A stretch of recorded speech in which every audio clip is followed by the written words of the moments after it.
Bismillahirrahmanirrahim. Assalamualaikum warahmatullahi wabarakatuh. Alhamdulillahi rabbil alamin. Wabihi nasta'inu ala umurid dunya waddin. Wassalatu wassalamu ala asrafil anbiya wal mursalin Muhammadin wa ala alihi wa ashabihi ajmain. Amma ba'du. Qala Allah ta'ala fil Qur'anil Karim, a'udzu billahi minasyaitonir rajim. Bismillahirrahmanirrahim.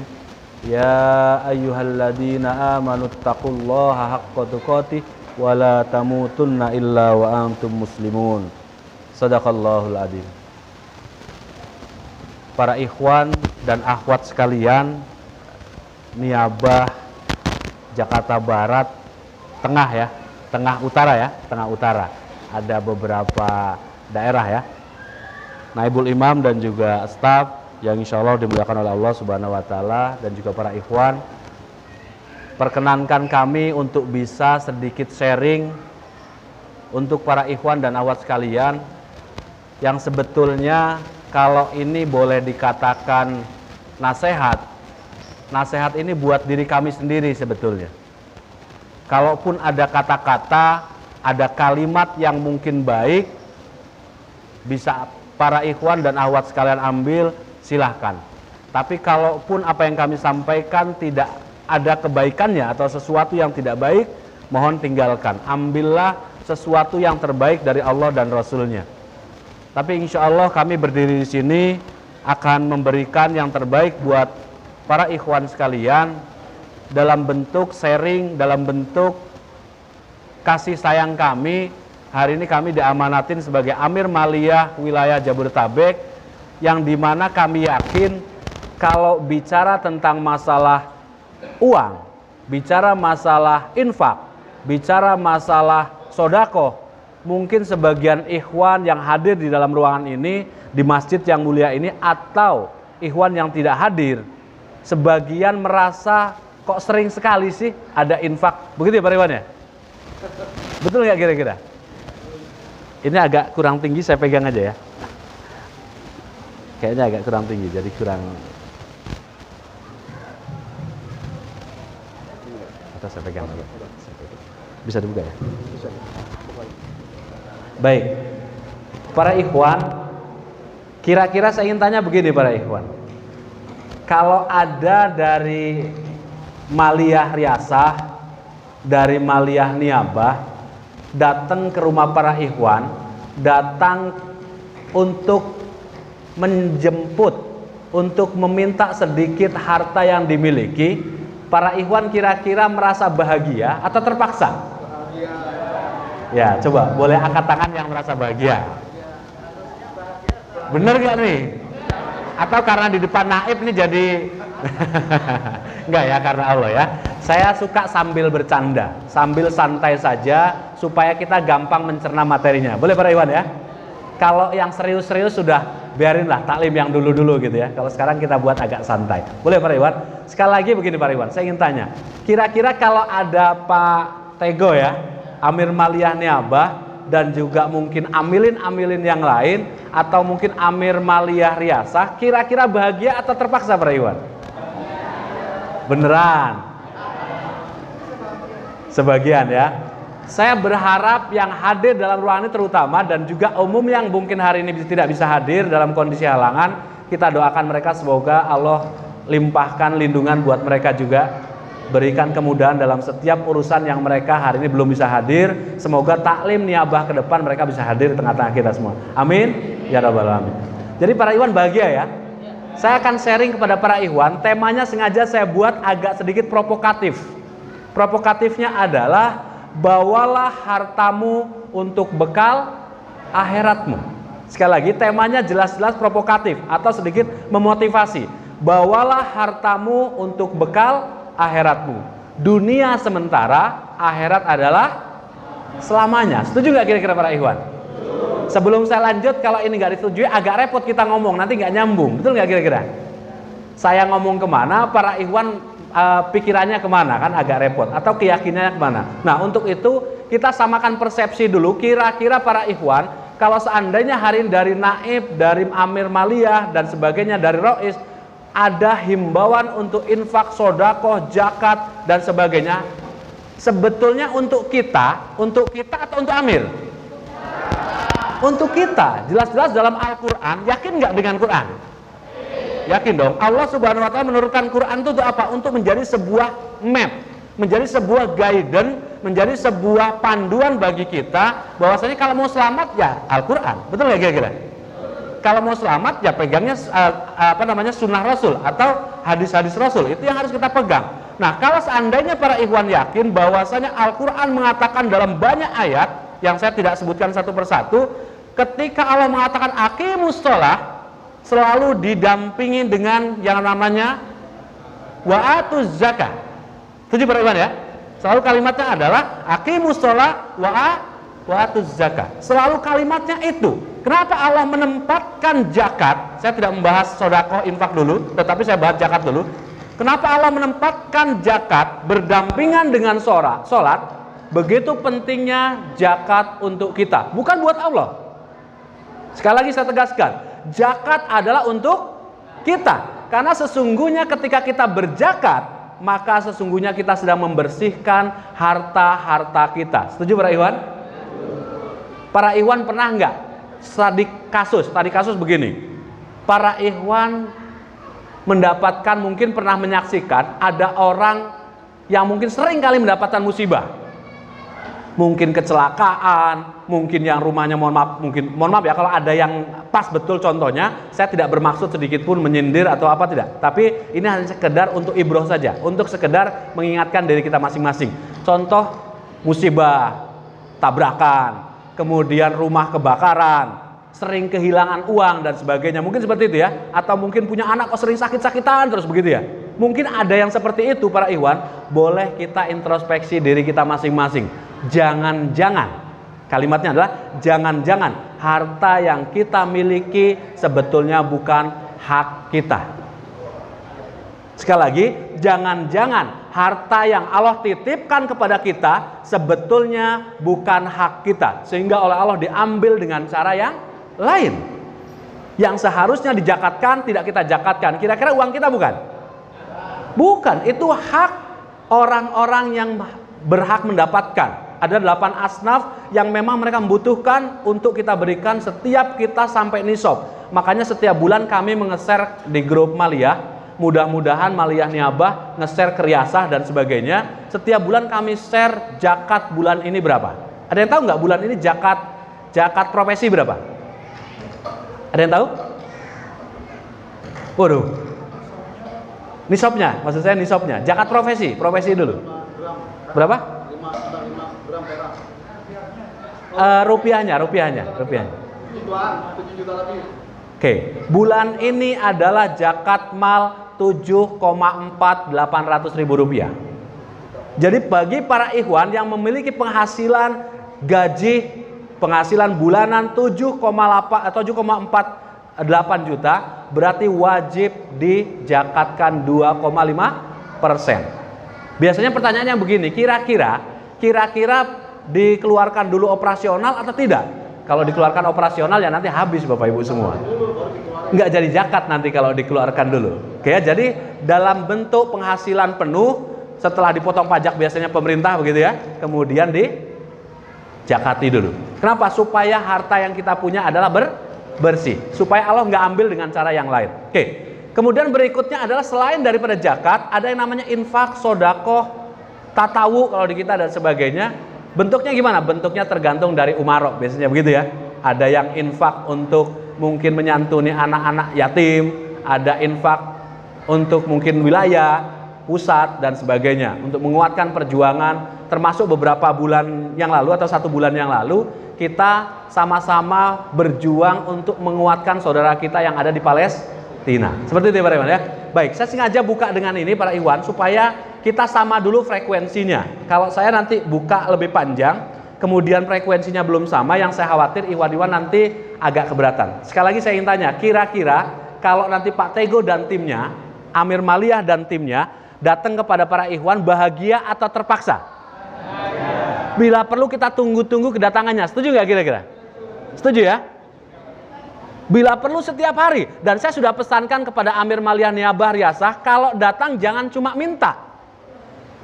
Datang itu silaturahim. Betul nggak kira-kira? Jangan selalu berpikir positive thinking, Ikhwan ini bulan ini zakat, bulan kemarin zakat, kemudian setiap bulan pasti zakat. Jangan-jangan ketika kita datang bulan Desember ini, jangan-jangan butuh diberikan santunan. Setuju Pak ya? Jadi Amir Maliyah dan Umarok memastikan, bahkan saya sampaikan di musyawarah para Umarok, saya sampaikan begini, apabila di Riyasah ada Ikhwan yang tidak makan, tolong selesaikan di Riyasah. Kalau tidak sanggup, selesaikan dengan niabah. Kalau tidak sanggup,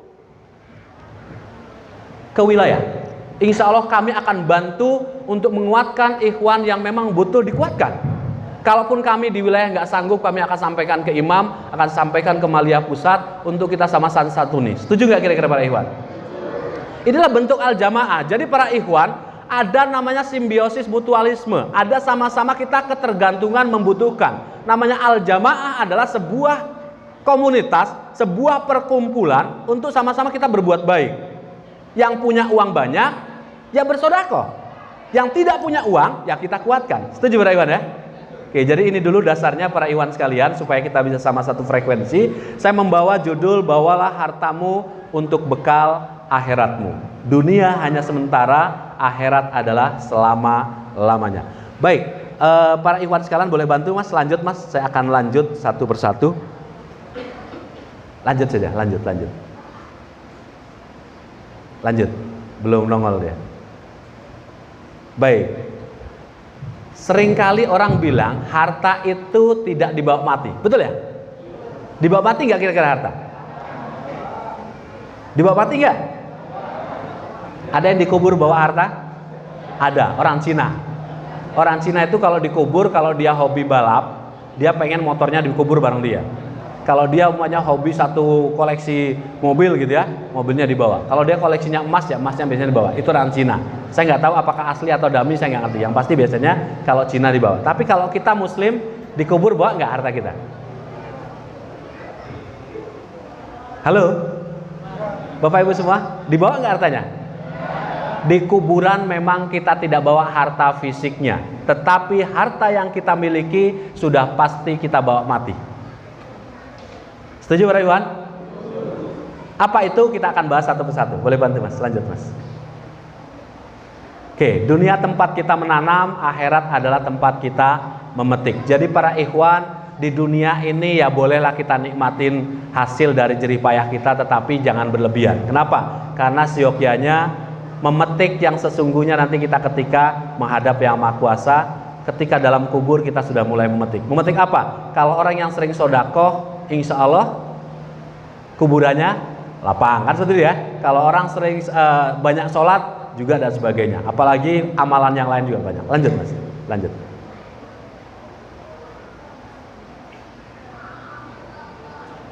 Baik, para ikhwan, lanjut saja langsung, ada lagi itunya. Para ikhwan, saya ingin coba ajak para ikhwan bernostalgia. Saya pernah diundang sama salah satu komunitas namanya Pesantren Penak Emas, di mana kumpulan itu adalah kumpulan lansia, orang-orang yang sudah pensiun dari kerja, baik itu BUMN, baik itu dalam dunia bisnis dan sebagainya, usianya rata-rata 50 tahun sampai dengan 90-an tahun yang masih hidup. Oke? Di komunitas itu mereka berkumpul bersama, motonya cuma satu, motonya adalah mati husnul khotimah. Sekali lagi, komunitas itu motonya adalah mati husnul khotimah. Jujur ketika saya diundang waktu itu agak merinding saya. Apa yang membuat saya merinding? Kok ada ya manusia zaman begini atau hari ini mereka sudah berpikir bagaimana nanti matinya saya seperti apa. Sedangkan di belahan dunia lain banyak orang, mohon maaf, sudah usianya 70, 80 tahun masih dunia terus yang kejar. Betul nggak kira-kira? Seperti itu. Nah, untuk itu saya membawa ini, menjemput kematian yang menyenangkan dengan harta Anda. Kira-kira pertanyaan saya para ikhwan sekalian, kalau hari ini Allah titipkan harta kepada kita, baik itu banyak atau sedikit, kemudian kita simpan, hanya kita nikmati sendiri, kira-kira membuat kita bahagia atau membuat kita berat? Membebani kita atau meringankan kita? Membebani. Kenapa? Karena harta itu sesungguhnya hanya sebuah titipan dari Yang Maha Kuasa. Jadi para ikhwan sekalian, menjemput kematian yang menyenangkan dengan harta Anda. Bagaimana caranya? Kita lanjutkan, Mas. Kita lanjutkan. Dua kali klik kayaknya, Mas, baru bisa pindah deh. Lanjut. Terus. Baik, saya sedikit kasih sebuah lanjutan terus. Kemuliaan manusia itu sebetulnya terkadang kita itu seringkali ingin menunjukkan kepada banyak orang dengan kita berpenampilan bagus, dengan kita menggunakan mungkin kendaraan bagus, rumah bagus dan sebagainya, kita merasa kemuliaan kita menjadi lebih tinggi, menjadi lebih hebat dan sebagainya. Tapi ternyata kemuliaan manusia tidak dilihat dari rumah megah, dari mobil mewah, dari harta melimpah dan lain sebagainya. Namun kemuliaan manusia dilihat dari segi seberapa kita bermanfaat bagi orang lain. Baginda Rasulullah SAW, beliau ketika mendapatkan wahyu pertama, kemudian beliau mendakwahkan syiar tentang Islam, yaitu tentang kemuliaan Allah yang satu, mendakwahkan tentang kalimat Allah la ilaha illallah dan sebagainya, mengajak para orang-orang kafir Quraisy dan sebagainya untuk masuk ke dalam Islam, mengucapkan kalimat asyhadu alla ilaha illallah wa asyhadu anna muhammadar rasulullah. Pada saat itu mereka baginda Rasul mulai dimusuhi. Betul nggak kira-kira? Mulai dimusuhi. Ketika beliau dimusuhi, kemudian ada tawaran dari tokoh-tokoh kafir Quraisy berkumpul menjadi satu, memberikan sebuah tawaran yang pertama. Wahai Muhammad, kalau seandainya engkau meninggalkan dakwah Islam, engkau tinggalkan agamamu yang baru, maka kami bersepakat untuk menjadikanmu seorang raja bagi kami semua. Betul nggak? Tawaran itu diterima atau ditolak, Bapak Ibu semua? Ditolak. Kenapa? Beliau tidak mencari yang namanya kedudukan di dunia. Kemudian lagi tawarannya ditambah, Muhammad, kalau seandainya engkau meninggalkan Islam dan dakwahmu atau agamamu yang baru, maka kami akan berikan seluruh harta dan kami akan kumpulkan sampai emas sebesar gunung Uhud untuk kita berikan kepadamu. Lagi-lagi Nabi Muhammad pun menolaknya. Yang ketiga, beliau dikasih tawaran, katanya laki-laki gitu ya, tahta, harta, wanita gitu ya. Ketiga adalah yang paling menarik mungkin buat laki-laki gitu. Kalau harta nggak kena, kemudian kedudukan tadi nggak kena dan sebagainya, yang ketiga adalah wanita. Kata orang-orang kafir Quraisy, lagi-lagi tawarannya adalah, wahai Muhammad, seandainya engkau tinggalkan dakwahmu tentang agama yang baru, maka kami berikan kepadamu gadis yang tercantik yang ada di daerah ini, kau akan pilih berapapun kami akan berikan. Lagi-lagi ditolak. Yang jadi pertanyaan saya, kalau yang ditawari kita, kira-kira kita ambil nggak kira-kira? Bener Pak? Nggak salah gitu ya. Oke. Baginda Rasul tetap dengan kemuliaan beliau, ditolaklah harta, ditolaklah tahta, ditolaklah wanita. Beliau tetap mendakwahkan yang namanya al-Islam kepada banyak orang, dan hari ini kita bersyukur kita pun adalah bagian daripada umat beliau yang mendapatkan dari syiar dakwah beliau untuk kita tekuni agama Allah yang terbaik ini. Amin ya rabbal alamin. Baik, lanjut Mas. Nah, jadi para ikhwan sekalian, harta tahta wanita itu buat baginda Nabi Muhammad bukan sebuah ukuran yang menarik. Kenapa? Karena beliau melihat dunia berikutnya jauh lebih menarik. Baik, para ikhwan sekalian, kalau saya cuma ngomong dan sebagainya, para ikhwan kurang mantep. Saya akan berikan sebuah dasar. Dalam sebuah hadis yang diriwayatkan oleh Imam Ahmad, Imam Tirmidzi dan Imam An-Nasai, baginda Rasulullah SAW bersabda, beliau menyampaikan ada 10 orang sahabat yang beliau pernah sampaikan dijamin masuk surga. Yang pertama adalah Abu Bakar fil jannah, Umar bin Khattab fil jannah, Utsman bin Affan fil jannah, Ali bin Abi Thalib fil jannah, Tolhah fil jannah, Az-Zubair fil jannah, Abdurrahman bin Auf yang tadi disampaikan oleh Ustadz Yusuf ya, Abdurrahman bin Auf orang yang sangat kaya raya fil jannah, Sa'ad bin Abi Waqqas fil jannah, Sa'id bin Zaid fil jannah, Abu Ubaidah bin Al-Zarrah fil jannah. Ada 10 orang sahabat yang pasti dijamin masuk surga. Kenapa sebuah kepastian? Karena yang mengatakan adalah Allah dan Rasulnya. Yang jadi pertanyaan saya adalah, ada nama saya nggak di sana? Belum ada. Ada nama Bapak, Ibu dan semua belum? Belum ada. Berarti belum ada jaminan untuk kita pasti masuk surga. Yang jadi pertanyaan saya adalah, kira-kira kalau seandainya kita hari ini belum dijamin untuk masuk surga oleh Allah dan Rasulnya, perlu berjuang atau tidak kira-kira? Sekali lagi, perlu berjuang nggak untuk masuk surga? Inilah para ikhwan yang menjadi menarik adalah ini sebuah kepastian. Kenapa yang mengatakan adalah Rasulullah? Yang mengatakan adalah Allah. Tidak mungkin orang-orang ini tidak masuk surga. Kenapa? Karena yang jamin adalah Allah dan Rasulnya. Karena nama kita belum ada, berarti kita harus berjuang untuk kita mendapatkan kemuliaan masuk ke dalam surganya. Setuju para ikhwan? Mau nggak masuk surga nggak kira-kira? Surga itu apa sih sebetulnya? Kenikmatan.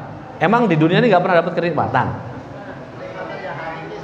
Kenikmatan yang hakiki. Baik, para ikhwan sekalian, ada beberapa ulama menggambarkan kalau seandainya hari ini Bapak Ibu semua pernah melancong, katakan siapa yang sering jalan-jalan ke luar kota atau ke luar negeri? Yang suka di gunung siapa? Yang suka main jalan-jalan ke gunung?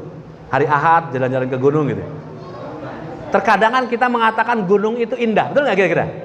Ketika kita pergi ke kebun buah-buahan, kita mengatakan buah-buahan, kebun buahan itu indah. Ketika kita pergi ke pantai, ini sebuah keindahan. Ketika kita pergi ke sebuah tempat yang membuat hati kita bahagia, inilah sebuah keindahan. Kata sebagian ulama mengatakan, seindah-indahnya apa yang ada di dunia yang pernah engkau lihat dan engkau pernah alami, belum seujung kukunya keindahan surga.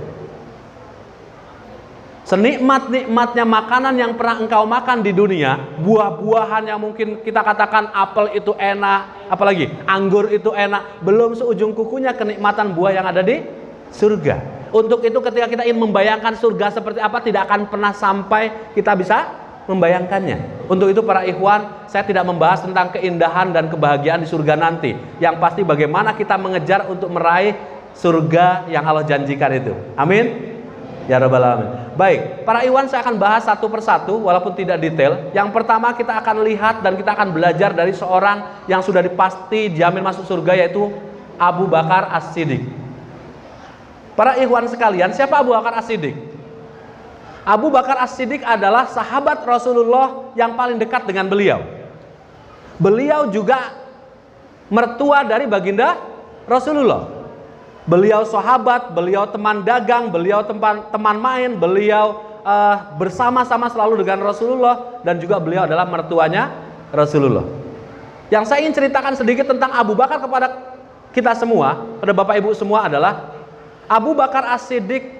Beliau mengenal baginda Rasul, adalah manusia dari kecil sampai dengan meninggal tidak pernah berdusta satu kali pun. Sehingga beliau mendapatkan gelar apa? Al-Amin. Ketika baginda Rasul usia 40 tahun, kemudian mendapatkan wahyu, kemudian beliau menyampaikan setelah istrinya masuk Islam, kemudian menyampaikan kepada Abu Bakar, wahai Abu Bakar, aku ini diutus oleh Allah sebagai Nabi dan Rasul. Apa yang dikatakan oleh Abu Bakar? Karena beliau mengenal dari kecil tentang sosok Nabi Muhammad, maka beliau masuk ke dalam Islam. Asyhadu alla ilaha illallah wa asyhadu anna Muhammadar Rasulullah. Ini kalimat yang diucapkan oleh Abu Bakar sehingga beliau orang termasuk yang pertama masuk ke dalam Islam. Yang menarik adalah Abu Bakar As-Siddiq mendapatkan gelar adalah As-Siddiq, orang yang dapat dipercaya. Ketika terjadinya Isra dan Mi'raj, yaitu Rasulullah diberangkatkan oleh Allah dari Makkah ke Baitul Maqdis atau ke Palestina. Kemudian setelah itu beliau pergi ke Sidratul Muntaha atau langit yang ketujuh dalam waktu 1 malam. Kemudian malam itu pun sudah sampai lagi di Makkah. Lantas paginya baginda Rasul menyampaikan kepada masyarakat, tadi malam aku pergi ke Palestina, aku pergi ke Masjidil Aqsa, kemudian setelah itu aku pergi ke langit yang ketujuh, dan kemudian pulang lagi dan sekarang sudah ada di sini. Apa kata orang-orang kafir? Apa orang-orang kafir mengatakan? Orang-orang kafir Quraisy mengatakan Muhammad sudah gila. Betul nggak kira-kira? Mana mungkin zaman segitu belum ada pesawat, belum ada teknologi, orang bisa terbang ke langit yang ketujuh dalam waktu 1 malam sampai ke tempat kembali dalam 1 malam. Tidak mungkin secara logika. Betul nggak kira-kira? Maka orang mengatakan Muhammad gila. Lantas orang-orang kafir Quraisy datang kepada Abu Bakar. Wahai Abu Bakar, Muhammad tadi bercerita, katanya dia tadi malam berangkat ke Baitul Maqdis, kemudian ke Sidratul Muntaha dalam satu malam, dan sekarang sudah ada di sini. Percayakah engkau wahai Abu Bakar? Kata Abu Bakar, kalau yang mengatakan adalah Muhammad Rasulullah, lebih dari itu aku percaya. Jawaban sebuah akidah yang begitu luar biasa para ikhwan sekalian. Kalau kita mungkin zaman itu hidup bersama dengan Rasul, mungkin kita pun akan terpengaruh untuk tidak percaya dengan baginda Rasul. Karena tidak logika, tidak masuk ke dalam pikiran nalar manusia. Setuju para ikhwan? Tetapi buat seorang Abu Bakar As-Siddiq, beliau sangat meyakini Muhammad Rasulullah tidak pernah berdusta dan tidak mungkin berdusta. Sehingga ketika ditanyakan kepada beliau, jawaban akidah adalah kalau yang mengatakan Muhammad Rasulullah, lebih dari itu aku percaya. Lagi-lagi para ikhwan sekalian, Abu Bakar ketika terjadi menjelang peperangan, ada banyak perang ketika Rasul hidup itu lebih kurang 70 kali peperangan yang beliau ikuti dan beliau tidak ikuti. Ketika beliau ketika menjelang peperangan, beliau biasa kumpulkan sahabat seperti ini, dikumpulkan. Kemudian Rasulullah mengatakan begini, wahai sahabat-sahabatku sekalian, kita akan menghadapi sebuah peperangan yang membutuhkan biaya besar, yang membutuhkan tenaga banyak, yang membutuhkan orang untuk berani mengorbankan jiwa dan raganya. Ketika dikatakan seperti itu, lantas Abu Bakar mengangkat tangannya, wahai baginda Rasul Shallallahu Alaihi Wasallam, aku serahkan seluruh hartaku untuk membiayai medan perang, untuk berperang menghadapi orang-orang kafir. Lantas baginda Rasul bertanya kepada Abu Bakar, wahai Abu Bakar, kalau seandainya engkau dermakan, engkau berikan hartamu seluruhnya untuk jihad di jalan Allah, lantas bagaimana untukmu dan keluargamu? Abu Bakar As-Siddiq menjawab dengan sebuah akidah yang begitu luar biasa. Aku dan keluargaku, jaminannya adalah Allah dan Rasulnya. Ketika Rasul bertanya, bagaimana dengan engkau dan keluargamu?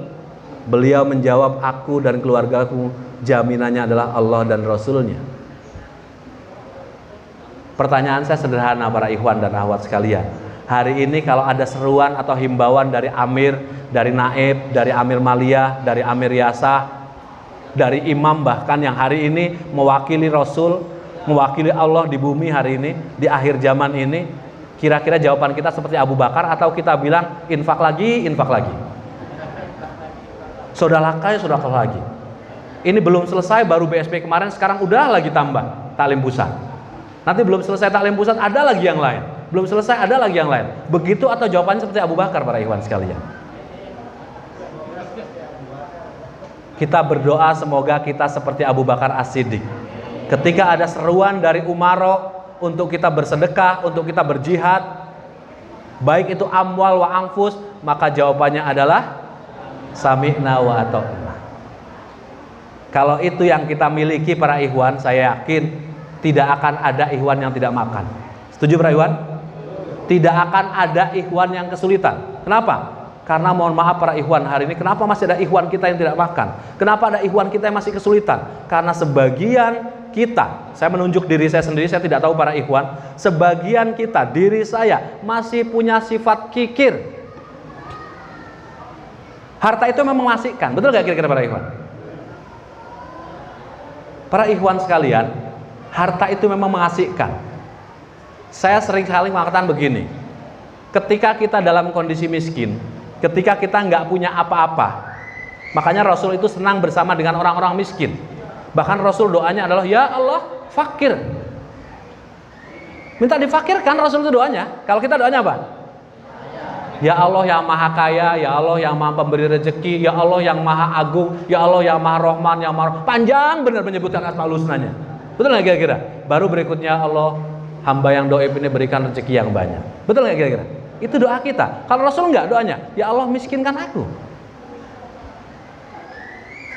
Abdurrahman bin Auf doanya apa? Ya Allah jadikan aku orang miskin. Doa kita masih, ya Allah berikan aku kekayaan. Tapi pertanyaannya, kenapa nggak kaya-kaya para ikhwan? Kenapa Abdurrahman bin Auf doanya jadi miskin tapi makin kaya? Kayaknya ada yang salah cara kita bekerja. Kayaknya tidak salah cara kita melakukan sesuatu. Jadi para ikhwan sekalian, hari ini seorang Abu Bakar As-Siddiq, beliau dermakan semua kekayaannya untuk di jalan Allah, tetapi beliau tidak pernah menjadi orang miskin. Kenapa? Karena janji Allah, tidak ada satupun manusia yang bersedekah kemudian miskin, nggak ada. Semakin kita sedekahkan harta kita, maka Allah akan lipat gandakan, terus lipat gandakan, terus lipat gandakan. Ini harus menjadi sebuah kekayaan hati, harus menjadi sebuah keyakinan. Semakin kita banyak sedekah, semakin kaya. Setuju nggak kira-kira para ikhwan?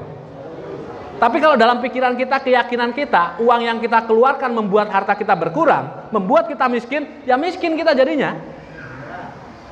Kenapa? Karena pikiran kita mengatakan kita miskin. Dan kita meyakini ketika uang dikeluarkan kita jadi miskin. Ya itulah yang terjadi. Jadi para ikhwan sekalian, sahabat-sahabat ketika mereka hijrah dari Makkah ke Madinah, Abdurrahman bin Auf ketika di Makkah sudah jadi orang kaya, ketika mau hijrah apa yang dilakukan? Ditinggal seluruh hartanya, beliau hanya berangkat membawa satu pakaian dan sebagainya. Bahkan dalam sebuah riwayat ketika sampai di Madinah, beliau disambut oleh orang-orang muhajirin, oleh orang Ansor, maksudnya, oleh orang-orang Ansor. Apa yang ditawarkan? Wahai Rasul, persaudarakan antara Ansor dan muhajirin. Betul ya? Ketika muhajirin datang, kemudian Rasul persaudarakan. Salah satunya adalah Abdurrahman bin Auf. Beliau dipersaudarakan dengan salah satu sahabat Ansor yang dimana punya istri lebih dari satu. Ketika datang, wahai saudaraku, wahai sahabatku, wahai ikhwanku, jika engkau berkenan silahkan, aku punya istri dua, ambil satu istriku, pilih satu yang mana kamu mau suka. Para ikhwan ada kayak gitu? Kalau ada gitu ya, ikhwannya dari Bekasi hijrah ke Jakarta Barat, kebetulan duda gitu ya, atau mungkin bujang gitu ya. Para ikhwan ada yang punya istri dua, ditawarin nggak kira-kira? Tawarin yang tua gitu ya. Ini silahkan ambil yang tua aja, yang muda jangan kan gitu ya. Oke. Tidak dengan sahabat-sahabat Ansor. Ketika menawarkan kepada Abdurrahman bin Auf, tawarannya adalah silahkan pilih satu. Tapi diambil nggak? Tidak. Sahabat Abdurrahman bin Auf tidak ngambil satu pun. Kemudian beliau tawarkan lagi, aku punya kebun kurma ada dua tempat, yang satu di sini, satu di sini, silahkan ambil salah satu. Lagi-lagi Abdurrahman bin Auf tidak ambil itu, tetapi beliau cuma mengatakan, tolong tunjukkan kepadaku pasar yang terdekat di dekat Madinah. Karena beliau jago dagang, begitu udah pergi ke pasar, pelajari dan sebagainya, beliau langsung jadi orang kaya lagi. Seperti itu para ikhwan sekalian. Oke, nanti kita bahas tentang Abdurrahman bin Auf, saya lengkapi dari Ustadz Yusuf tadi ya. Oke, kita bahas Abu Bakar dulu. Abu Bakar As-Siddiq, di mana seorang yang begitu luar biasa, wajar kalau baginda Rasul mengatakan keimanan Abu Bakar As-Siddiq apabila ditimbang dengan umat akhir zaman, satu orang Abu Bakar ditimbang dengan iman kita semua nih, umat akhir zaman, berat siapa? Berat keimanan Abu Bakar. Begitu luar biasa. Wajar nggak kalau masuk surga? Wajar. Hartanya semuanya disedekahkan, dirinya disedekahkan, anak istrinya disedekahkan, nggak ada lagi yang tersisa. Lah kita sedekah apa? Kita belum sampai seperti Abu Bakar, pantas belum dijamin masuk surga. Tapi kita belajar untuk seperti Abu Bakar, untuk bisa kita menjadi pilihan Allah masuk ke dalam surganya. Amin ya rabbal alamin. Baik, yang kedua, kita akan lihat dari seorang Umar bin Khattab dulu. Yang kedua, Umar bin Khattab. Beliau adalah seorang khalifah yang begitu luar biasa.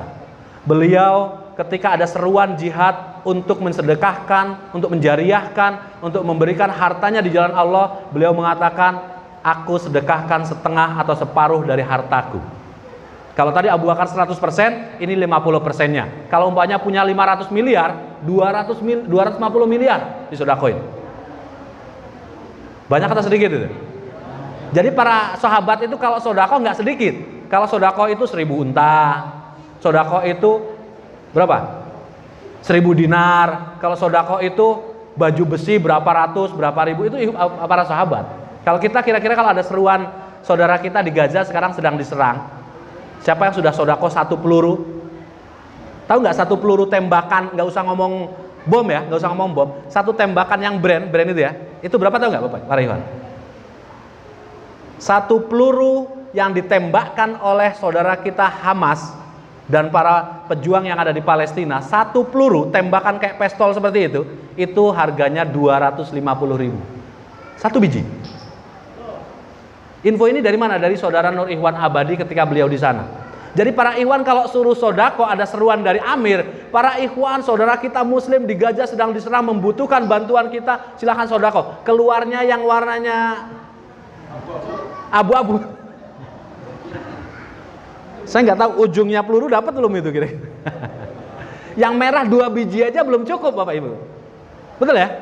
Yang merah 2 biji belum cukup. Jangan lagi yang bom terbangnya bisa ngejar-ngejar orang gitu ya. Seperti itu, masih kejauhan para ikhwan sekalian. Jadi para ikhwan sekalian, biaya perang memang mahal.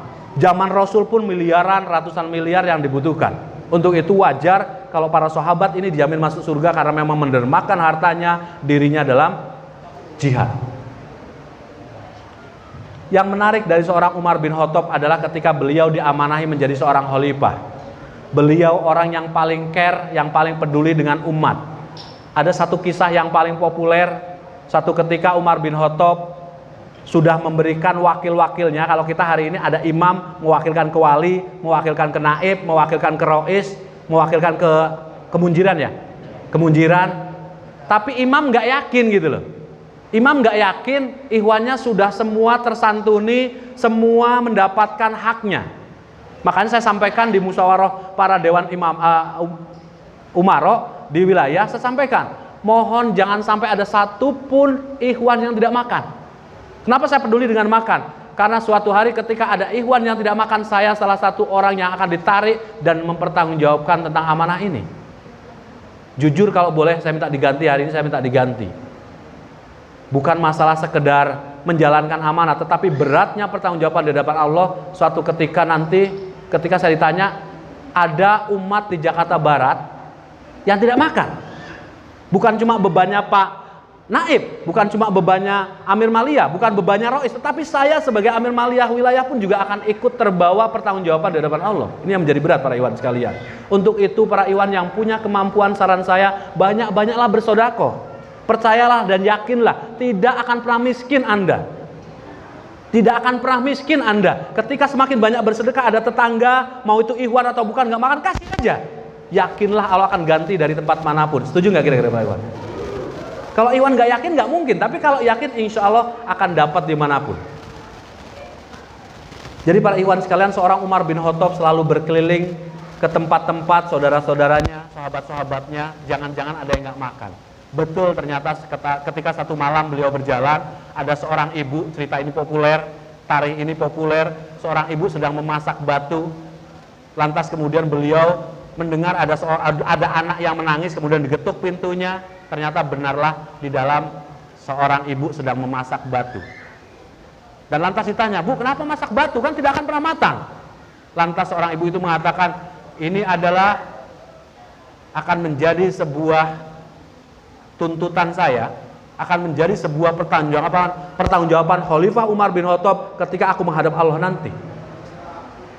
Lantas Umar bin Khattab langsung kembali ke Baitul Mal, beliau ngambil gandum, kemudian beliau ngambil daging, digotong sendiri, kemudian diberikan kepada ibu itu, bahkan dalam sebuah riwayat dimasak sendiri dan siapkan kepada anak-anaknya dan sebagainya. Inilah seorang amir, seorang umaro.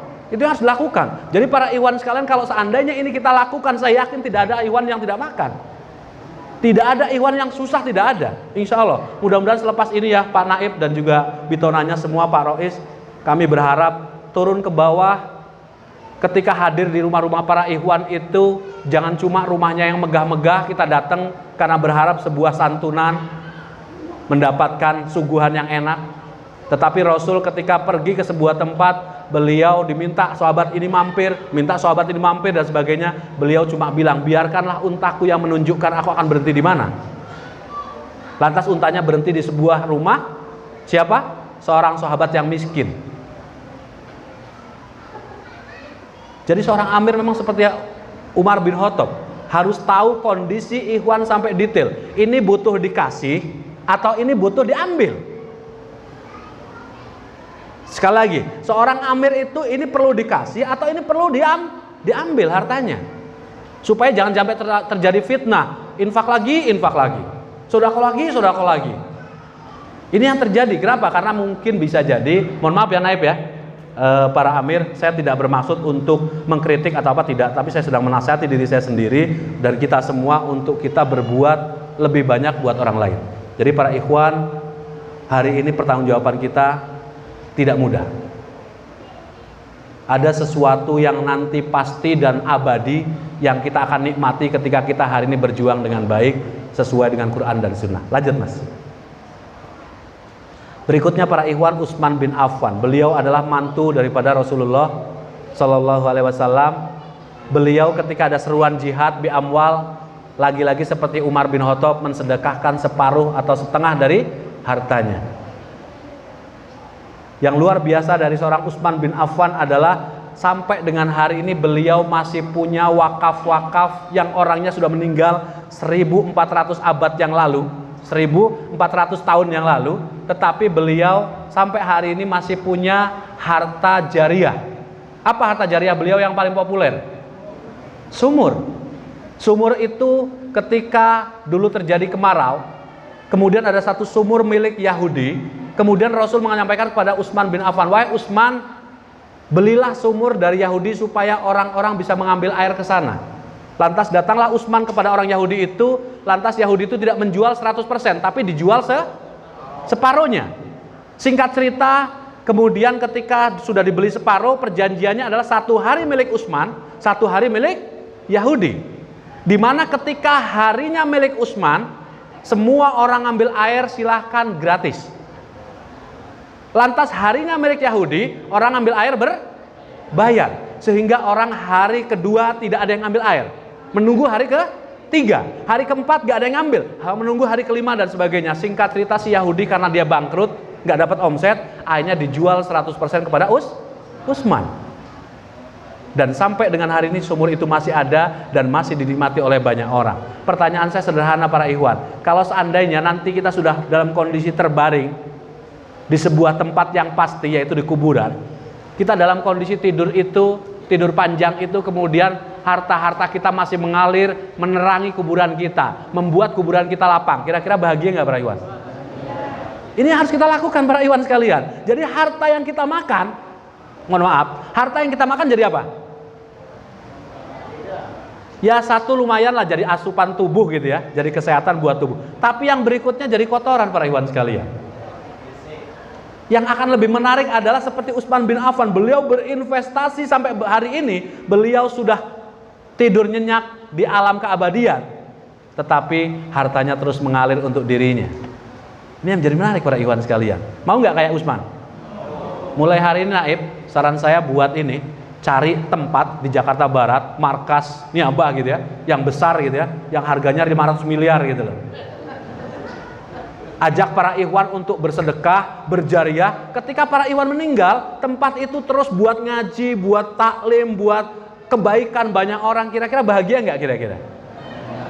Loh iya dong, harus berobsesi tinggi untuk kebaikan. Boleh nggak kira-kira?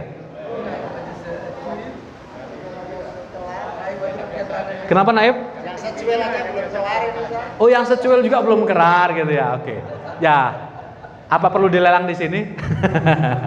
Oke, saya berharap ini ada apa namanya? Sebetulnya jeritan hati dari para umarok sebetulnya gitu ya. Ya saya berharap lah para ikhwan sekalian, katanya ada sebuah istilah begini. Beban ringan dipikul sendirian terasa berat. Beban berat dipikul bersama akan terasa ringan. Untuk itu sesuatu itu kalau sekarang saya katakan gini, uang 100 juta besar atau kecil? Besar kalau kita sendirian, betul nggak kira-kira? Tapi kalau 100 juta dibagi dengan kakak di sini berapa Pak Malia? Niabah, seluruh niabah lah katakan. Seluruh niabah. Iya, kakaknya ada berapa? Ada 170-an. Oke, kalau 170 orang, 100 juta satu orang, satu kakak lah, satu kakak, kenanya berapa? Nyampe 1 juta nggak? Tidak sampai 1 juta, betul nggak kira-kira? Ringan atau berat? Jadi ringan para ikhwan sekalian. Apalagi ditambah saudara-saudara kita muslim yang belum berbaiat, mereka kita ajak untuk bersedekah untuk membebaskan lahan itu. Jadi ringan atau jadi berat? Jadi ringan. Jadi para ikhwan sekalian jangan berpikirnya adalah ketika Amir datang itu ngambil, itu akan jadi berat para ikhwan. Apalagi tambah gini, ngumpul sama tetangganya yang sama-sama ikhwan, itu infak kemarin aja belum selesai, udah datang lagi amanatnya. Mohon maaf para ikhwan ya, kalau ngumpul itu ngumpul sama orang positif. Kalau kata Rasul pernah mencontohkan kumpul itu sama orang yang penjual minyak wangi biar ketularan bau wangi. Jadi para ikhwan sekalian, kalau kumpulnya sama, mohon maaf, udah kita miskin, mohon maaf kita nggak punya uang, kumpul sama ikhwan yang nggak punya uang, tambah lagi pikirannya negatif. Udah sodako enggak, gibah umaro iya. Dosanya sedikit atau banyak itu? Ya minimal beginilah, kalau kita nggak mampu, ngomong sama Amir sendirian, Mir mohon maaf, ekonomi saya sekarang sedang tidak baik-baik saja. Jangankan tuh sodako, kayaknya saya malah butuh di sodako. Nggak apa-apa, betul nggak kira-kira ya?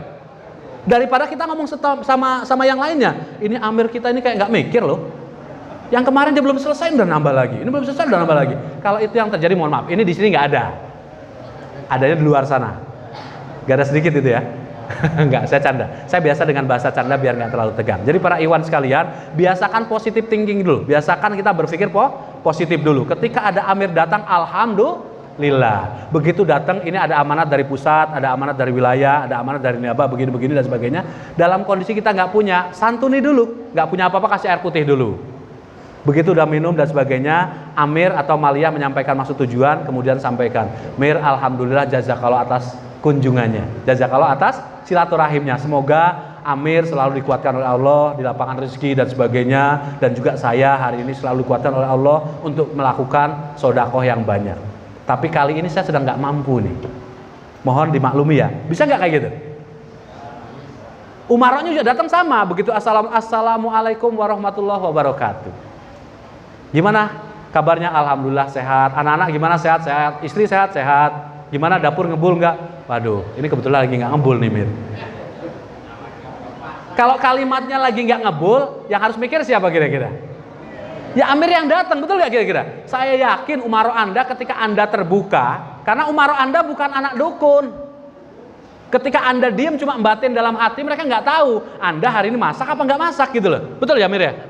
Seperti itu. Jadi kalau antum sampaikan, insya Allah tidak ada umaro yang akan diam saja. Bahkan Pak Naib pernah menyampaikan ke kami di musyawarah, pernah beberapa bulan yang lalu, ada umat kami yang nggak makan, kami insya Allah bantu. Betul Naib ya?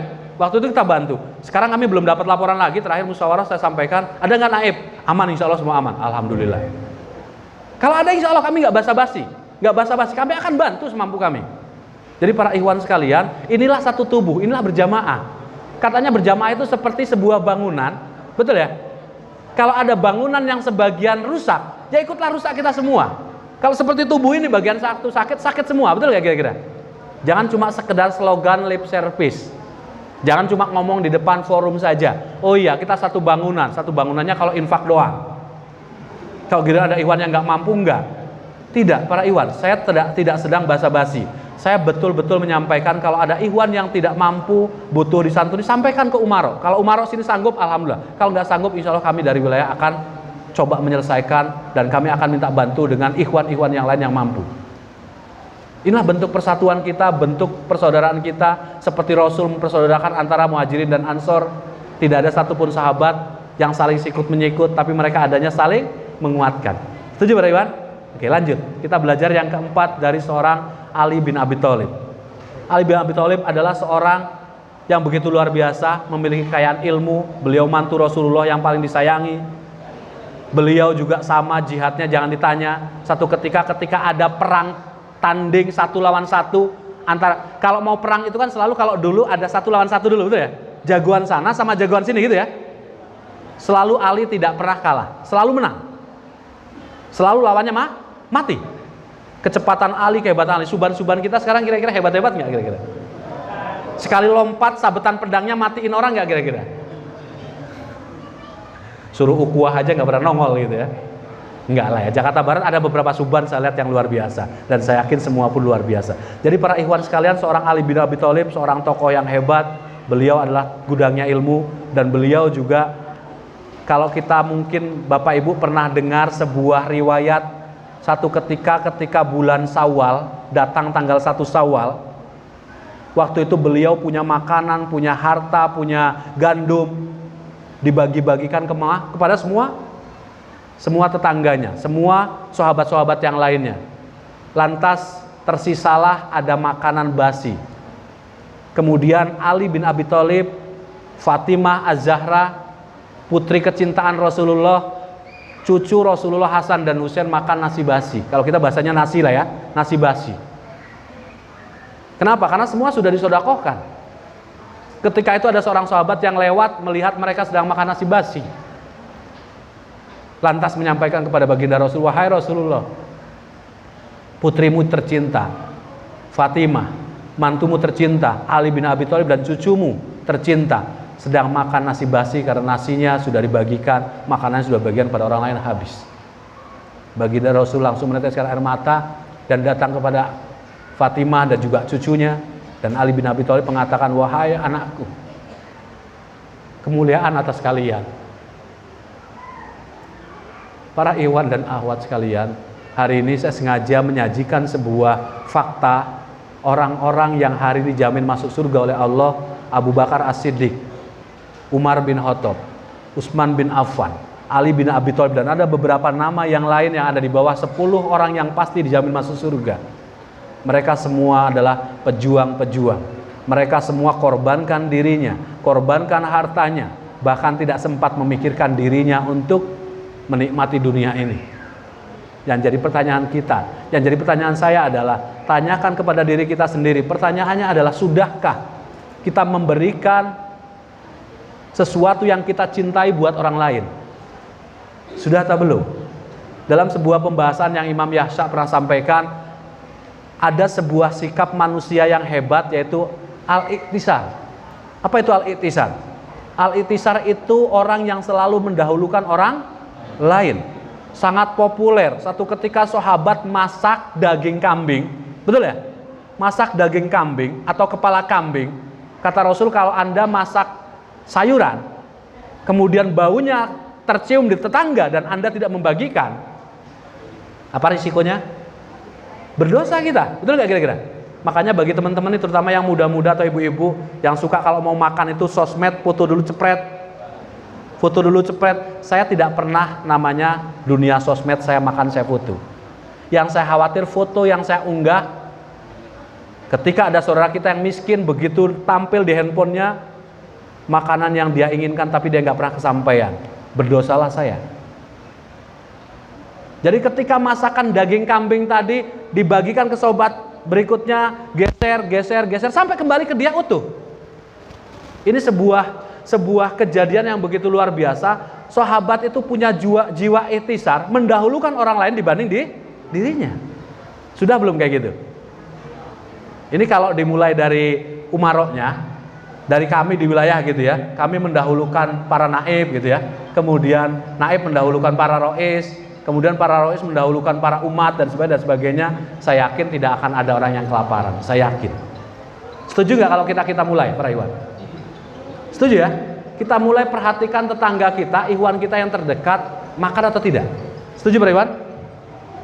Baik, jadi para ikhwan sekalian, Ali bin Abi Thalib adalah seorang yang sangat luar biasa dengan kesederhanaannya. Walaupun beliau dalam sebuah riwayat juga orang kaya, tetapi lebih banyak beliau adalah orang yang sederhana, tidak memiliki banyak harta. Tetapi dengan ketiadanya pun beliau begitu luar biasa.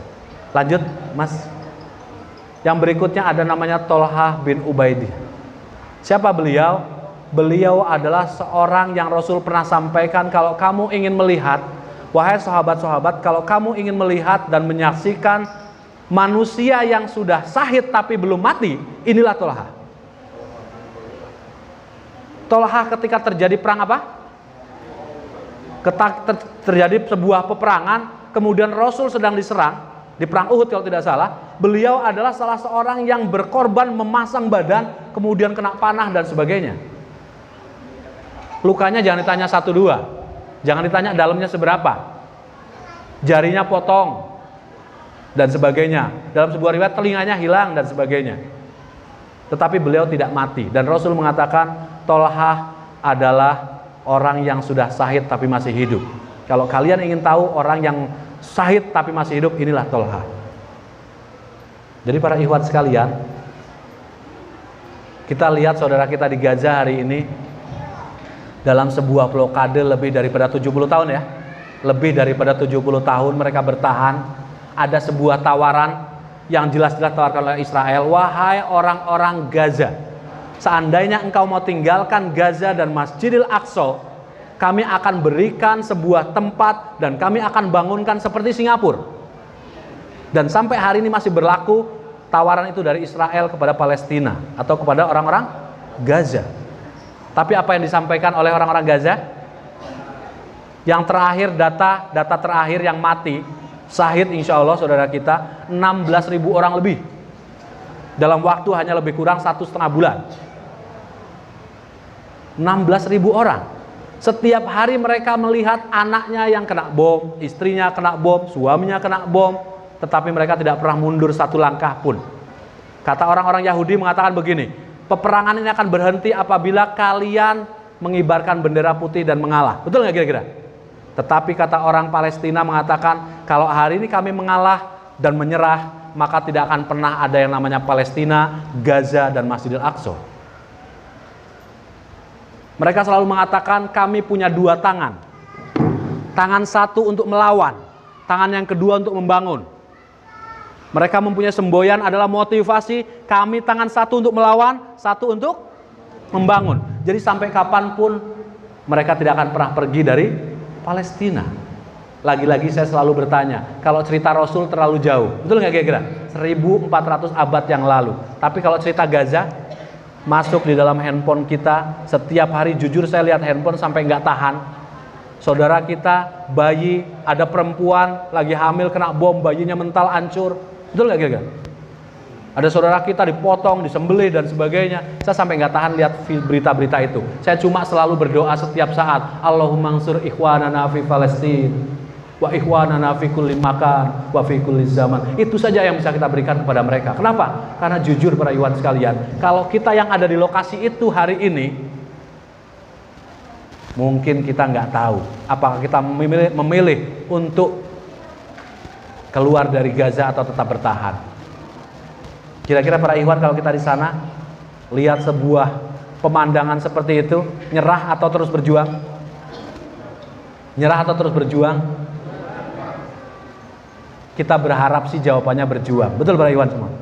Tetapi kita tidak pernah tahu ketika kita yang menghadapi apakah kita menyerah atau kita berjuang. Tidak usah terlalu jauh ke sana para ikhwan sekalian.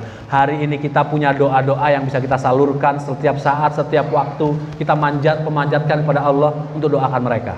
Punya harta kita salurkan untuk membantu mereka. Setuju gak kira-kira? Sekarang mereka butuh membangun, mereka butuh untuk membeli makanan dan sebagainya. Salurkan lewat umaro untuk bisa kita salurkan. Jadi para ikhwan sekalian, bicara harta itu nggak pernah ada berhentinya. Betul nggak kira-kira? Kata baginda Rasul, manusia itu kalau belum sampai mulutnya disumpel tanah, maka terus akan yang namanya harta itu jadi sebuah perebutan, terus dikejar. Betul nggak kira-kira? Bahkan mohon maaf, yang sudah tua-tua pun kalau udah bicara harta masih doyan Bapak Ibu semua. Jangankan yang muda kan gitu ya, yang tua saja seperti itu. Baik, selanjutnya Mas Abdurrahman bin Auf tadi sudah dibahas oleh Ustadz Yusuf tadi ya, cukup panjang lebar. Abdurrahman bin Auf adalah orang yang selalu bersodakoh, selalu menjariahkan hartanya. Bahkan beliau itu doanya ingin miskin, karena ketika Rasul sudah meninggal, Aisyah radhiyallahu an, istri baginda Rasul, menyampaikan kepada Abdurrahman bin Auf, wahai Abdurrahman bin Auf, baginda Rasul pernah menyampaikan kepadaku bahwasanya engkau akan masuk surga paling terakhir. Kenapa? Karena engkau terlalu banyak harta dan masuk surganya pun dengan cara ngesot. Kalau yang lain nanti masuk surganya cepat, sahabat-sahabat yang lain, dia ngesot. Kenapa? Karena keberatan harta. Kenapa? Ada dua pertanyaan yang pasti ditanya. Yang pertama, dari mana harta itu engkau dapatkan? Yang kedua, untuk apa harta itu digunakan? Jadi para ikhwan yang punya harta banyak nih, hati-hati nih. Yang punya duit banyak-banyak, hati-hati. Yang punya harta banyak-banyak, hati-hati. Kenapa? Karena hisapnya berat. Makanya Rasul minta doanya adalah dimiskinkan, supaya hisapnya nggak banyak. Makanya Rasul tuh paling cinta sama orang miskin. Rasul tuh paling seneng, paling cinta sama orang miskin. Kenapa? Orang miskin itu nggak banyak neko-neko. Betul nggak kira-kira? Orang miskin tuh biasanya mikirnya cuma satu aja. Lah hari ini dapat duit bisa makan ya syukur. Betul nggak kira-kira? Kalau orang kaya itu beda. Nanti kalau saya dapat duit 1 miliar, saya mau beli rumah kayak gini, saya mau buat ini begini, saya mau beli mobil begini dan sebagainya. Duitnya belum ada, mikirnya udah banyak. Betul ya? Kalau orang miskin enggak. Orang miskin itu yang dipikirkan cuma satu saja, makan syukurlah, bisa sodako syukur. Ada satu pengalaman begini para Iwan, saya punya seorang teman, ketika dia lagi miskin, dia punya harta 1.000 rupiah. Kemudian ada amil, katakan ada amir maliyah datang untuk ngambil hartanya. 1.000-nya itu dikasihin, semua 100% diberikan. Tetapi begitu dia hartanya sudah nambah, punya uang 100.000, amil datang, kira-kira sodakohnya 100.000 nggak kira-kira? Paling banter 10.000, betul nggak kira-kira? Setengahnya itu udah kayak Umar bin Khattab, udah kayak Utsman bin Affan. Paling banter 10.000, 10% dari kekayaannya. Kalau tadi hartanya 1.000, sodakohnya 100%. Begitu hartanya Allah tambah jadi 100.000, sodakohnya berapa? 10.000 atau 10%. Ketika hartanya bertambah dari 1 juta, sodakohnya berapa kira-kira? 100.000 atau 10.000? Berapa? Biasanya masih 10.000, 1% dari kekayaannya. Kalau punya harta 100 juta, sodakohnya 1 juta atau 10 juta? Sodakohnya 100.000, jadi 0,01%. Mohon maaf, saya sedang tidak bercanda. Kira-kira kita introspeksi diri masing-masing, termasuk yang ngomong di depan, jujur para Iwan semua. Kalau saya punya uang 1 juta, ada ikhwan amil yang datang ke rumah, saya nggak akan kasih 500.000. Paling banter-banter saya kasih 50 atau 100.000. Saya ngomong di depan, fakta. Saya nggak sedang ngomongin para ikhwan. Saya nggak tahu para ikhwan, mudah-mudahan para ikhwan lebih memiliki kekayaan hati, punya uang 1 juta, sodakohnya 500.000. Tapi jujur para ikhwan sekalian, sifatnya manusia adalah kikir. Betul nggak kira-kira? Semakin banyak harta Anda, semakin sedikit sedekah Anda. Nilainya sih besar, katakan mohon maaf, katakan umpamanya saya punya uang 1 miliar, saya sodakoh 10 juta, besar nggak kira-kira? Katakan mohon maaf Pak, siapa namanya? Pak Joko. Pak Joko punya duit cuma 10.000, sodakohnya 10.000. Gede mana duitnya? Duitnya gede 10 juta yang saya sodakohkan, tapi nilai di hadapan Allah dan nilai keimanan besar mana? Antara saya dengan Joko. Besar Joko yang sedekah 10.000, kenapa? 100% dari kekayaannya. Saya punya uang 1 miliar cuma 10 juta, hanya 10, nggak sampai 10% malah ya.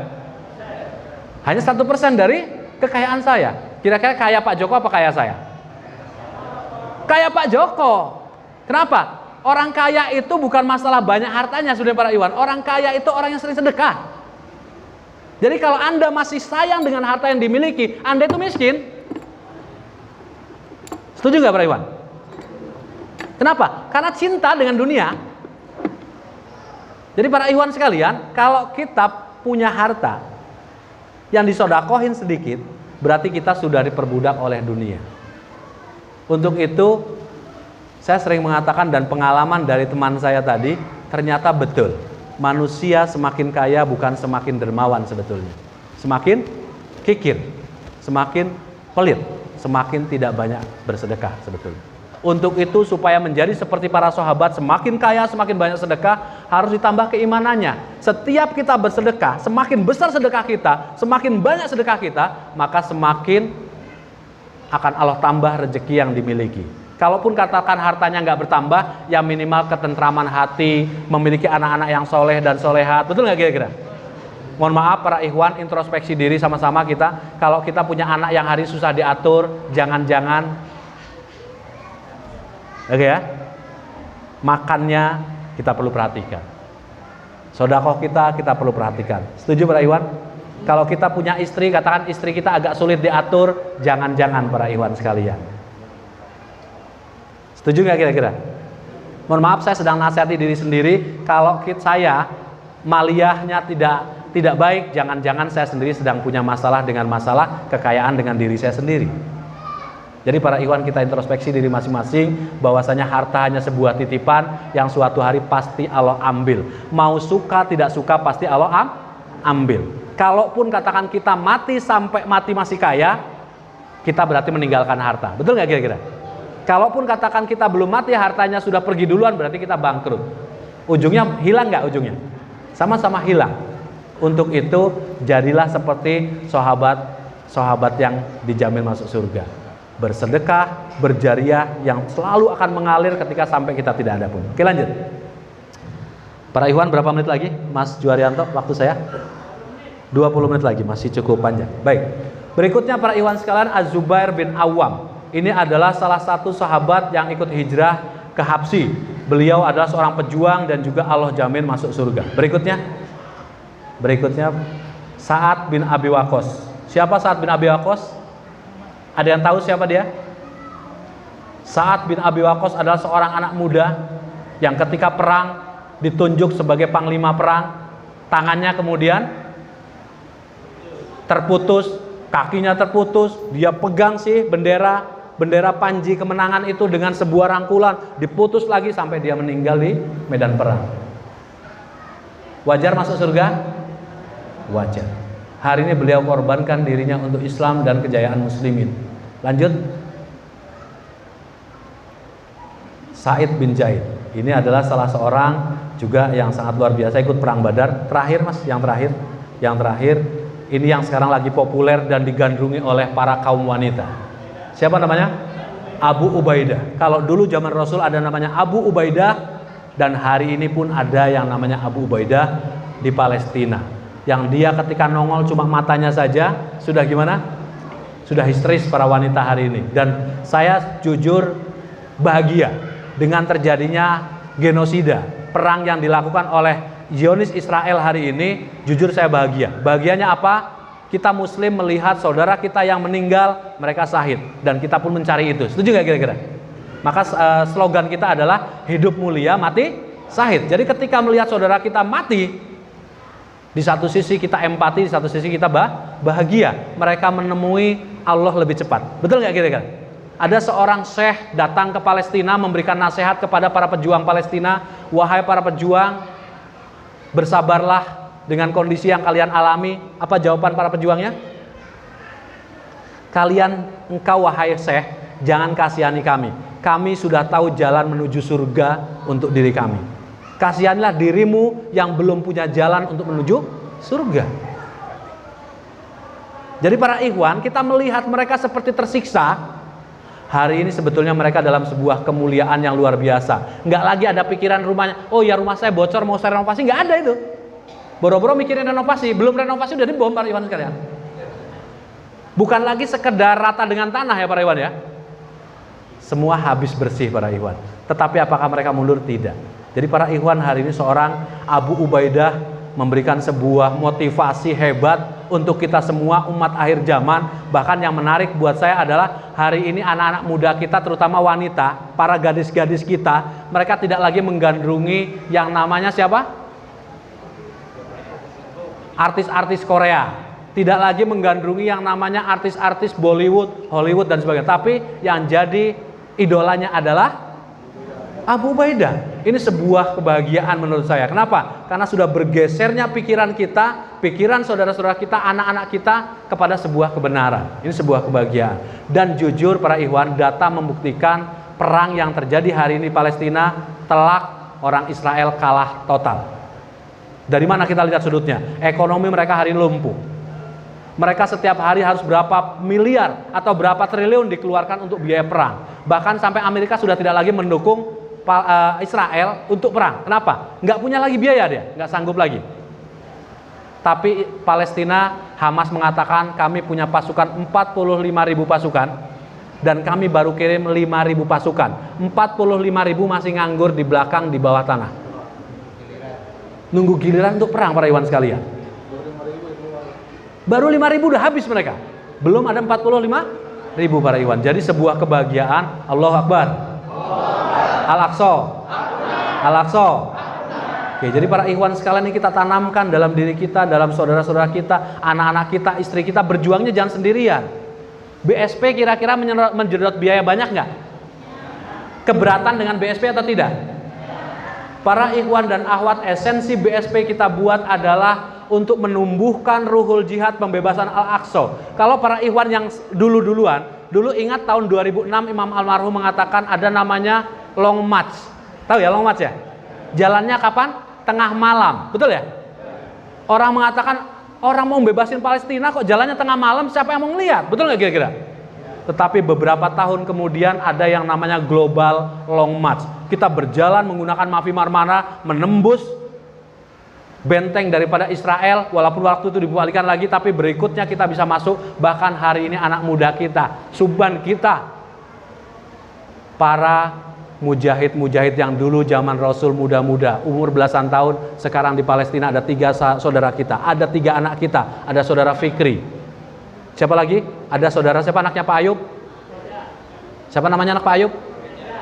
Bukan Reja anak Kalimantan. Satu lagi anak Pak Ayub, siapa namanya? Farid, iya Farid. Anak kita sekarang berada di garis terdepan. Inilah long march yang didirikan oleh Imam almarhum Allahyarham.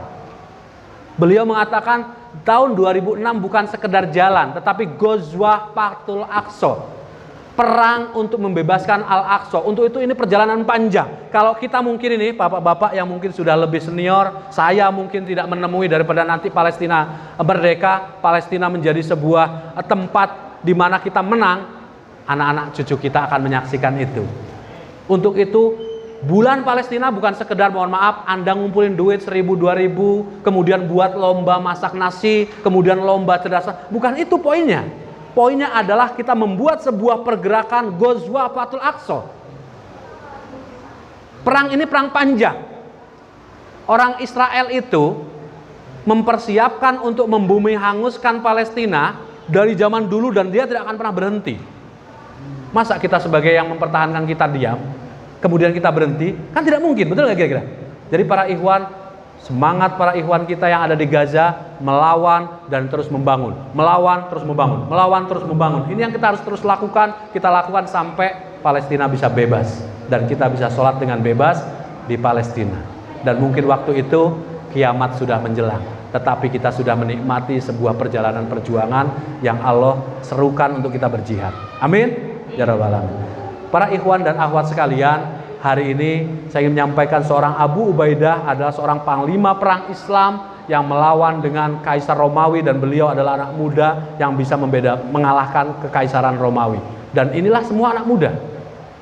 Jadi para ikhwan, perang itu butuh biaya mahal. Perang itu butuh biaya mahal. Jadi para ikhwan, siapkan diri kita dan harta kita untuk menjalankan sebuah perjuangan panjang ini. Jangan pernah bosan, jangan pernah males, jangan pernah berhenti untuk terus kita mendermakan harta kita. Siap? Siap para ikhwan? Nanti kalau Pak Tego datang ke rumah, kira-kira para ikhwan senyum atau dikasih teh pahit? Kasih teh manis lah ya, kasih teh manis dalam bentuk berarti kita bahagia menyambut Pak Tego datang. Setuju? Setuju ya? Kalau ada seruan nanti insya Allah kita Jabodetabek kebagian maliyah infak taklim pusat paling besar dari seluruh wilayah yang ada di jamaah. Alhamdulillah, berarti kita dianggap yang paling mampu dan kaya. Setuju nggak kira-kira para ikhwan? Iya dong, ketika saya jujur para ikhwan, begitu Amir Maliyah Pusat menyampaikan Jabodetabek paling gede ya, alhamdulillah, siap. Insya Allah Mas Tatatum kami akan laksanakan amanat ini. Kenapa? Karena siokianya kita sedang diminta untuk membersihkan harta-harta kita. Baik, para ikhwan sekalian, saya ingin sebetulnya memutarkan ada video tapi nggak tahu tadi kabelnya sudah siap belum ya? Ada suara masalahnya. Bisa nggak Mas diputar Mas? Oke, saya akan mutar video sebetulnya. Ini penting, videonya bagus, menginspirasi. Di sini ada pengusaha nggak? Ada yang dagang? Ada yang bisnis? Ya, ada ya. Baik, para ikhwan, ada satu video atau mungkin para ikhwan nanti silakan buka di internet. Saya nggak tahu. Nanti kalau kita setel nggak bisa, berarti buka di internet ya. Mohon maaf, saya yang putar biar pas.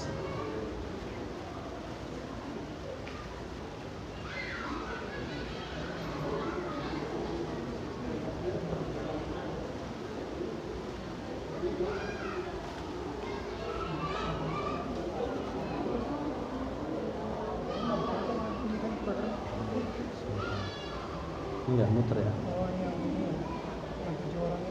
Ya, sebentar. Enggak keluar ya? Bisa keluar enggak?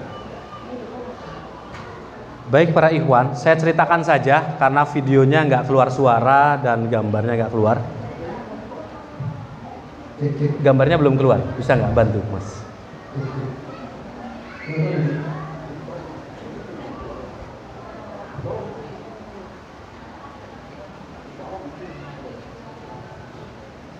Suaranya keluar ya? Baik, Mas, biar waktunya cukup saya cerita aja nggak apa-apa. Saya cukup hafal dengan cerita itu. Saya akan cerita untuk menutup sesi materi saya dua cerita realita hari ini. Yang pertama, ada seorang yang namanya Insinyur Solah. Insinyur Solah. Pernah dengar nama Insinyur Solah? Belum dengar ya? Bisa nggak? Kalau nggak bisa dimatiin aja, biar cepat, Mas. Mic itu tolong matiin, Mas. Suaranya ini, apa namanya? Balik, matiin aja. Ada seorang yang namanya Insinyur Solah. Beliau itu seorang lulusan daripada kampus peternakan di Mesir. Kemudian beliau setelah lulus, beliau ingin membuat sebuah bisnis. Kemudian berkumpul dengan 8 temannya. Beliau orang yang ke-9 untuk membuat sebuah bisnis peternakan ayam potong. Akhirnya singkat cerita mereka mengumpulkan modal bersama, ala kadarnya ada yang jual gelang istrinya, ada yang jual apa dan sebagainya.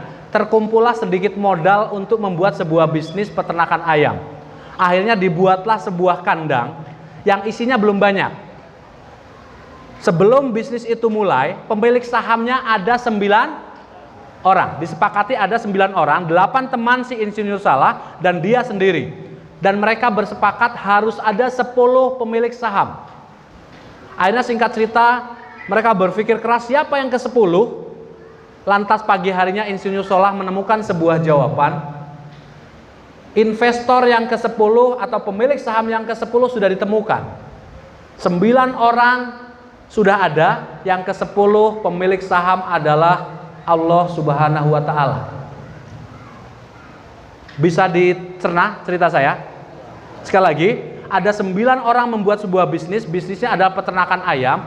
Kemudian mereka ingin yang memiliki saham atau yang memiliki usaha itu adalah 10 orang atau 10 pemilik saham. Singkat cerita, ketemulah pemilik saham yang ke-10 yaitu Allah Subhanahu wa Ta'ala. Di mana di dalam surat perjanjian hitam putih kemudian dinotariskan bahwasanya semua pemilik saham memiliki hak yang sama. Keuntungannya adalah 10% daripada hasil yang dihasilkan.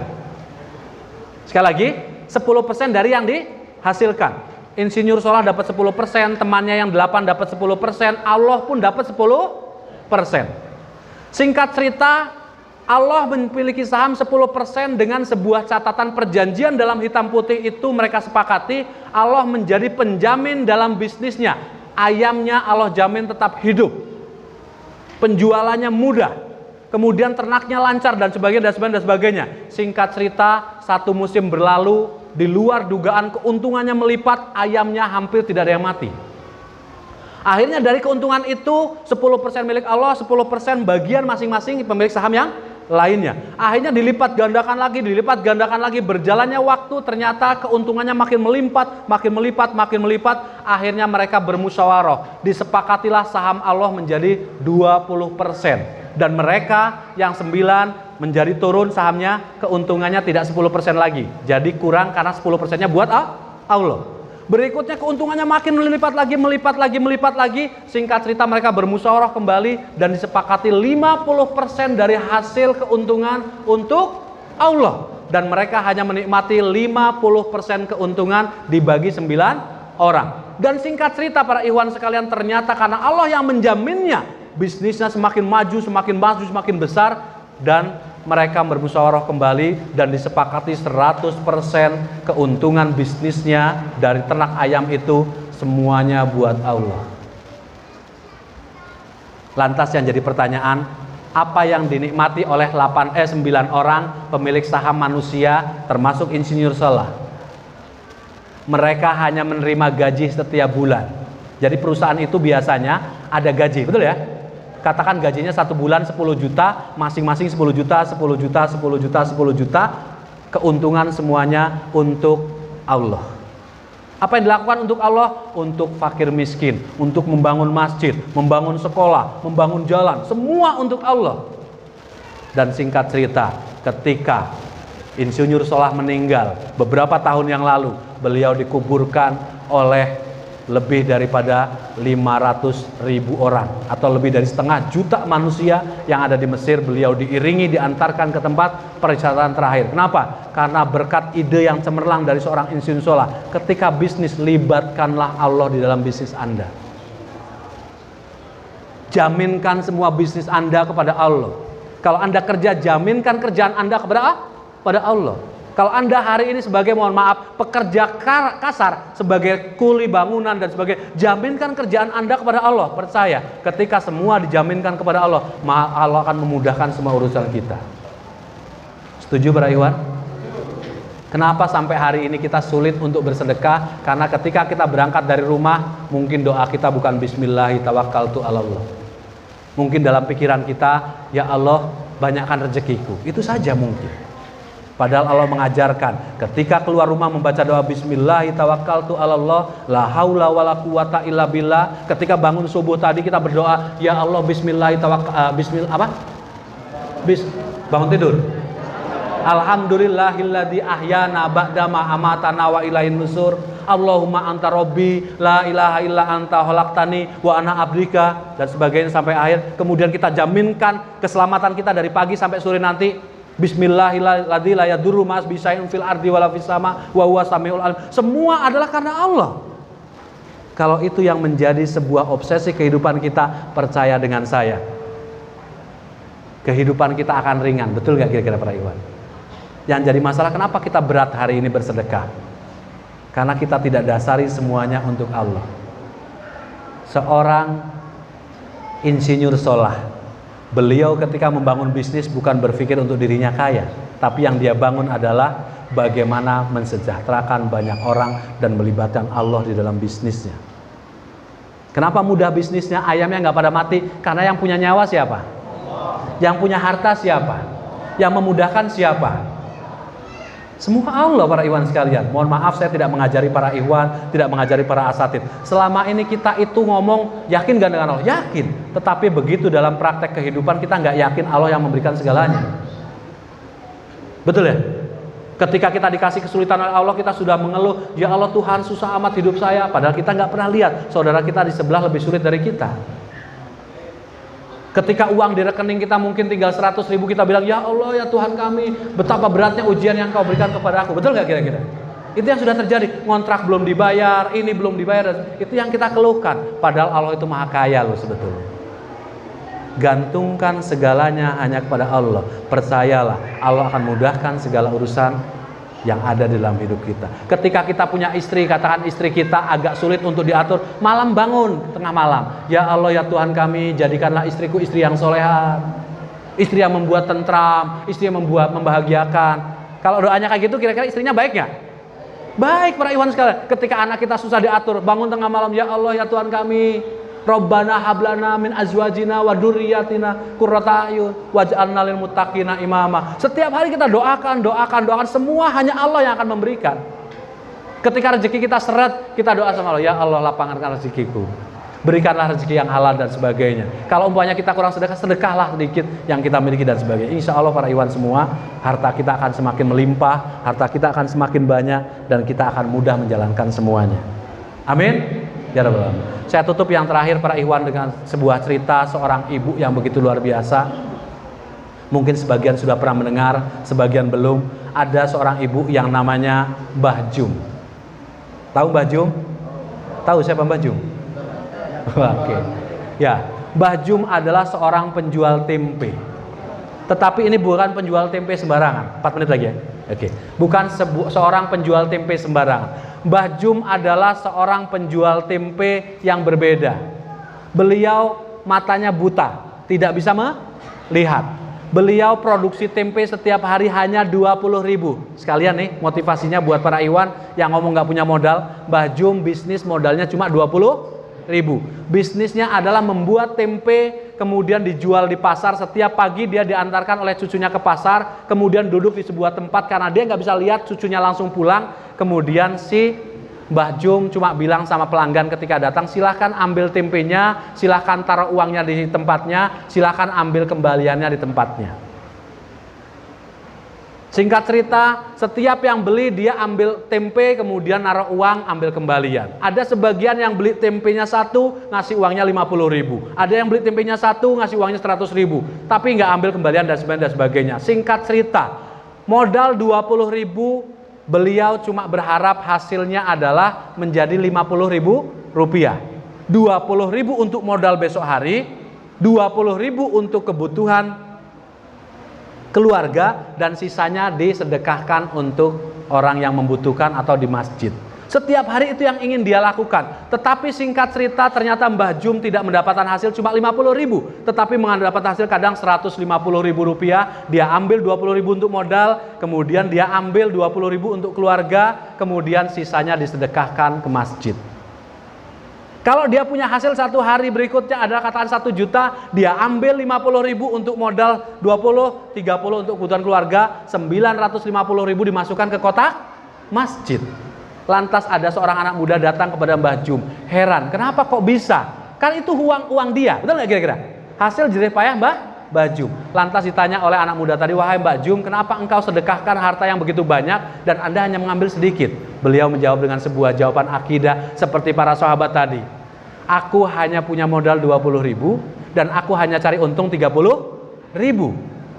Dan aku hanya butuh setiap hari 30.000 rupiah. Sisanya bukan milikku, sisanya milik Gusti Allah. Sebuah kekayaan hati yang begitu luar biasa para ikhwan. Dan ditambah lagi Mbah Jum bukan cuma jualan tempe, kebetulan dia punya keahlian bisa mijit. Ketika ada pasien datang dipijit sembuh, ada orang patah tulang dipijit sembuh, kemudian ngasih uang, uangnya pun disedekahkan. Tidak diambil.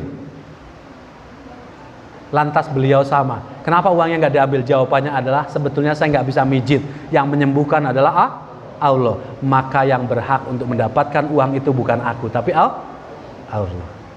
Para ikhwan sekalian, apa yang saya sampaikan mungkin tidak panjang atau mungkin terlalu panjang, tetapi satu hal yang saya ingin pesankan buat diri saya dan juga para ikhwan sekalian, harta hari ini dibawa mati para ikhwan.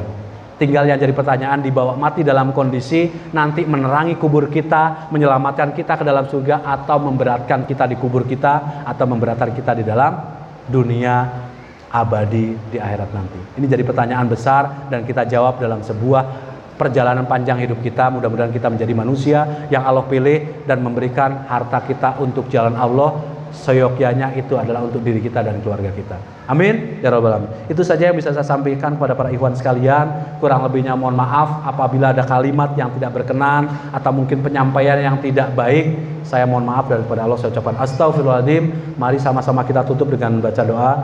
Wabillahi taufiq wal hidayah. Wassalamualaikum warahmatullahi wabarakatuh.